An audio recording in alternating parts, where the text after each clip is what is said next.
Hello, my friends. Good morning from Japan. I want to give credit to Andre Hansen for sending me this link. Hello, Manjo. Check this flight from Tahiti, French Polynesia, to Galapagos Island, Ecuador, Quito. It's mostly landing LA or Mexico. It's off. And these were sailing Galapagos, Ecuador to Tahiti. So I checked this link out. Family of 5, couple and their 3 kids. They sailed from Galapagos to Tahiti in 18 days. The only problem is that they had the GPS, and GPS is just pretty much like flying. They punch the numbers, the code where they're going to, and the GPS gives them the distance and, takes them there. Here they went like 4 days or 5 days. They were sailing the boat, and then they switched it to the automatic pilot, and the automatic pilot took them to the very end of the journey. So the GPS gives them a distance of 3,000 miles and just takes them there because it's all based on the globe, of course. But took them 18 days to get from Galapagos to French Polynesia. But I want to check this out, some other things here.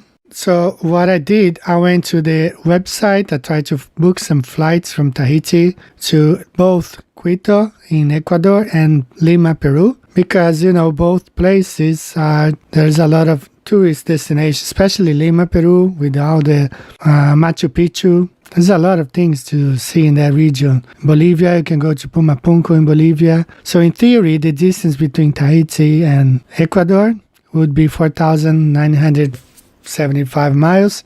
But I couldn't find, you cannot find a direct flight. All flights go to North America, across the equator 2 times, one here, another one here, especially going to Peru. So you cross the equator 2 times. And actually, I could not even find one stop. All of them has 3 stops in Houston, and then comes down here. So let's check on the website. This is the website I went to. Matrix, it's a Google website for flights. Choose your flights. Matrix airfare search. So I tried to find 1 stop. I could not. All I could find is 3 stops. So it leaves Tahiti to Quito, stops in San Francisco, and then Houston George Bush Intercontinental Airport, and then goes on to Quito. Okay, so this is all of them goes straight to San Francisco, and pages, perhaps LA. But let's look now on the flat Earth map and understand what's going on here. So here I have the flat Earth map, the Gleason's projection. So let's look at really close. There you have it right here. You can understand why you cannot really fly directly from Tahiti to Lima, Peru, or from Tahiti to Quito, Ecuador. It's really long. Now, I checked the distance between Tahiti and San Francisco. Okay, now we have here, in this picture, we know that the distance between Tahiti and Quito is 4,975 miles in theory. Now, you would be surprised to know that the distance between Tahiti and San Francisco is about 4,000 miles. And the distance between San Francisco and Lima, Peru, or Quito, it's another 4,000 miles. So it's twice the distance. If we lived on a globe, it would be just 1 shot across the Pacific to Quito or Lima, just like we see here on the ball Earth. If we lived really on a globe, you see this distance here is about the same distance as going from Tahiti to San Francisco, about the same distance from San Francisco to Quito, or it's even longer if you go to Peru, Lima. And you can understand why this flight really can't go. Here you see you cannot really fly straight from Tahiti to Quito, Equator, or Lima, Peru. The distance are much greater. Even Neil deGrasse Tyson said that below the equator, the distances are, it's bigger. So the Earth is not a ball at all. It's much wider. So you spin, when you spin pizza dough, it kind of flattens out. Yeah. Gets wider in the middle. And so Earth, throughout its life, even when it formed, it was spinning, and it got a little wider at the equator than it does at the poles. So it's not actually a sphere. It's slightly wider below the equator than above the equator. Well, it's like pear-shaped. Yeah. And because they say it's much wider, even Neil deGrasse Tyson agrees with that, all these flight distance they calculate on the globe are wrong. They cannot be made. So even for you who thinks that like QF14 happened, it could never have happened on the globe because the distance on the globe below the equator are much greater. That's why Neil deGrasse Tyson said it's pear-shaped, but it's not, it's flat. This is the distance, and distance map is a great map. And they always brings out about the sun. It doesn't matter what's going on in the sky.